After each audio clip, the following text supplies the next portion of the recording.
Hello friend, कैसे हैं आप लोग। आपके अपने यूट्यूब चैनल डोसेंट क्लासेस में आपका बहुत बहुत स्वागत है।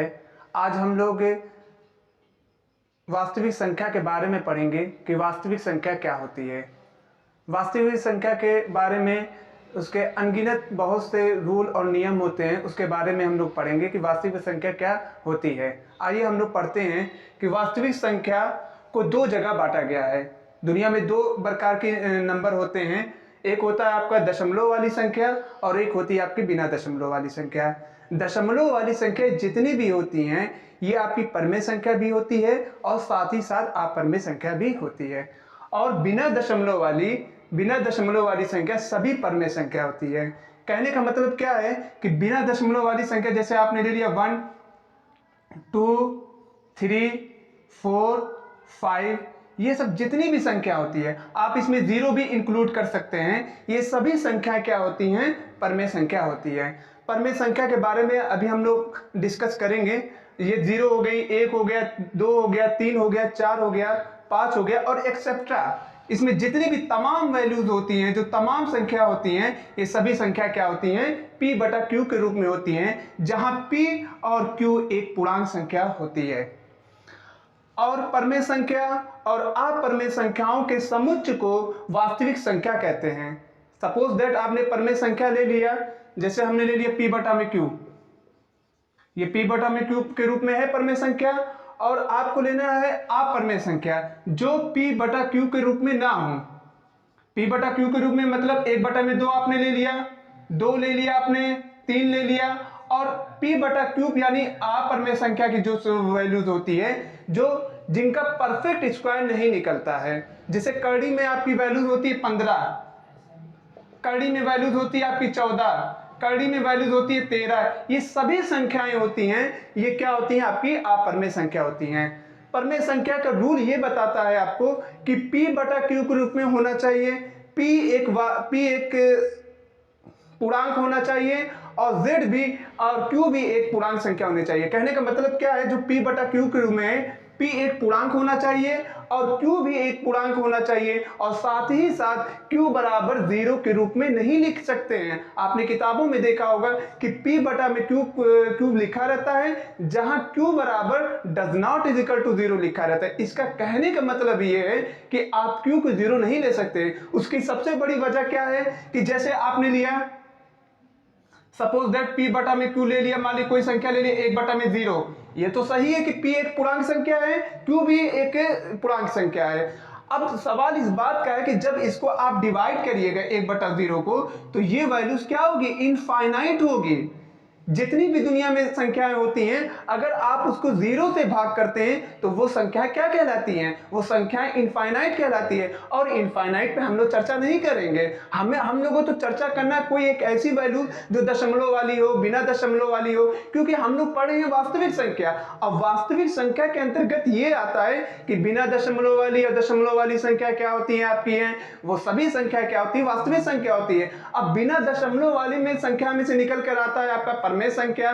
सपोज दैट कह दिए 1 2 3 2 3 4 5 6 एक्सेट्रा। ये सभी संख्या क्या होती हैं? परमेय संख्या होती है। और दशमलव वाली संख्या क्या होती है? उसमें परमेय संख्या भी आती है और साथ ही साथ बिना दशमलव वाली संख्या आती है। तो आप जब एक साथ सभी को कलेक्ट करिएगा, समुच्चय का मतलब क्या हो गया कि जब आप एक उनका यूनियन बनाइएगा, सभी को आप ले लीजिए, मान लीजिए सपोज दैट आपने एक थैला ले लिया, उसमें आपने परमेय संख्या को रख दिया और अपरमेय संख्या को भी रख लिया। दुनिया में जितनी भी परमेय संख्या है और दुनिया में जितनी भी अपरमेय संख्या है, आप सभी को एक साथ रख दीजिए और वो थैला को उठाइए और वो थैला आपका क्या कहलाएगा? वास्तविक संख्या कहलाता है। और बात करते हैं कि परमेय संख्या का रूप जो होता है p बटा q के रूप में होता है, जहां p एक पूर्णांक संख्या होनी चाहिए और q भी एक पूर्णांक संख्या होनी चाहिए। अब पूर्णांक संख्या क्या होती है मैं आपको बता दूं। पूर्णांक संख्या 3 प्रकार की होती है। एक आपकी धनात्मक पूर्णांक संख्या होती है, एक आपकी ऋणात्मक पूर्णांक संख्या होती है, एक जीरो जो होता है ना तो धनात्मक होता है ना तो ऋणात्मक होता है। तो पूर्णांक यहाँ पर सिर्फ यहाँ पे ये डिस्कस मैं बता रहा हूँ कि ये सिर्फ पूर्णांक होना चाहिए। यहाँ पे ये चीज़ अंडरस्टूड होना चाहिए कि आपको 3 प्रकार की होनी चाहिए। यहाँ मैंने किसी एक पर्टिकुलर का नाम नहीं लिखा है कि धनात्मक हो, ऋणात्मक हो, 0 हो। बस एक ख्याल होना चाहिए कि जो Q है वो 0 के बराबर नहीं होना चाहिए। और अपरिमेय संख्या वे संख्या होती है जो P बटा Q के रूप में नहीं लिखी जा सकती है। जैसे मैंने यहाँ आपको बताया है कड़ी में 15, अगर कड़ी में 15 वैल्यूज है, इसको बटे में 1 करिए और ये P बटा Q के रूप में होगा, नहीं होगा। P जो है एक पूर्णांक होनी चाहिए। पूर्णांक का मतलब क्या होना चाहिए? 0 से आप दाएं तरफ जाइए, 1 2 3 4 5 6 7 8 9 10, ये क्या होने चाहिए? इनफाइनाइट में। और 0 के बाएं तरफ आप जाइए, -1 -2 -3 -4, ये दशमलव में नहीं होना चाहिए। और ये सभी संख्या क्या होंगी? इनफाइनाइट। एक पर्टिकुलर नंबर में होनी चाहिए। क्या होनी चाहिए? 1 होना चाहिए, 2 होना चाहिए, 3 होना चाहिए, 4 होना चाहिए। इधर आप जाइएगा, -1 होना चाहिए, -2 होना चाहिए, -3 होना चाहिए, और कहां तक जाएगी? माइनस इनफाइनाइट तक जाएगी। अब उदाहरण देख लेते हैं कि कड़ी में 5 हो गया, कड़ी में 3 हो गया, कड़ी में 6 हो गया, एक्सेट्रा आदि। जिन संख्याओं का परफेक्ट स्क्वायर नहीं निकलता है वो सभी अपरिमेय संख्या होती है। परफेक्ट स्क्वायर बोले तो जिसका वर्गमूल नहीं निकलता हो। वर्गमूल भी निकल सकता है, भाग विधि से आप निकालिएगा दशमलव में। तो कहने का मतलब क्या है कि आपने वर्गमूल निकाला है, जैसे कि सपोज दैट आपने कड़ी में 16 ले लिया। अब कड़ी में 16 का वर्गमूल निकलेगा, इसका परफेक्ट स्क्वायर निकलेगा, क्या हो जाएगा? 4 हो जाएगा, +-4। कड़ी में जब बाहर वैल्यूज निकलती है प्लस माइनस का निशान के साथ निकलती है। ये चीजें मैं आपको बताऊंगा कैसे क्या होती है, क्योंकि जब ये इसका वर्गमूल का मतलब क्या होता है, वो द्विघात समीकरण होने चाहिए। द्विघात समीकरण में दो वैल्यूज होती है, एक +4, एक प्लस होती है, एक माइनस होती है। तो यहाँ पर 2 चीजें निकल के सामने आती है। तो वो तो बात की बात है। जैसे कड़ी में 16 हो गया, +-4 हो गया। अब प्लस आपने ले लिया, +4। अब कहा जाए कि +4 क्या परिमेय संख्या है? हाँ, परिमेय संख्या है। +4 को आप लीजिए 4 बटा में 1 कर दीजिए, और ये जो है P बटा Q के रूप में हो जाए, जहां P एक पूर्णांक संख्या, Q भी एक पूर्णांक संख्या। माइनस भी इस तरह से, -4 P बटा में Q है, 1 कर दीजिए, और क्या हो जाए? P एक पूर्णांक संख्या, Q भी एक पूर्णांक संख्या। अब पूर्णांक वहां ये नहीं दिया कि ऋणात्मक होना चाहिए, वो कहा सिर्फ पूर्णांक होना चाहिए। अब उसमें धनात्मक भी हो, ऋणात्मक भी हो, 0 भी हो। बस एक ख्याल होना चाहिए कि Q जो है P बटा में जो Q लिखते हैं, Q बराबर 0 नहीं होना चाहिए, क्योंकि आप जब Q बराबर 0 लीजिएगा तो ये इनफाइनाइट के रूप में आ जाएगा। और इनफाइनाइट अब पे डिस्कस नहीं कर सकते हम लोग हैं। तो ये आपके सारे एग्जाम्पल है, और ये सभी अपरिमेय संख्या होती हैं। जितनी भी बिना दशमलव, दुनिया में 2 प्रकार के नंबर होते हैं, एक दशमलव वाली संख्या होती है, एक बिना दशमलव वाली संख्या होती है। और दशमलव और बिना दशमलव पे ही हम लोग डिस्कस करते हैं, वहीं से अपरिमेय की शुरुआत होती है। और सभी संख्याओं को जब एक साथ लिया जाता है तो वास्तविक संख्या बनती है।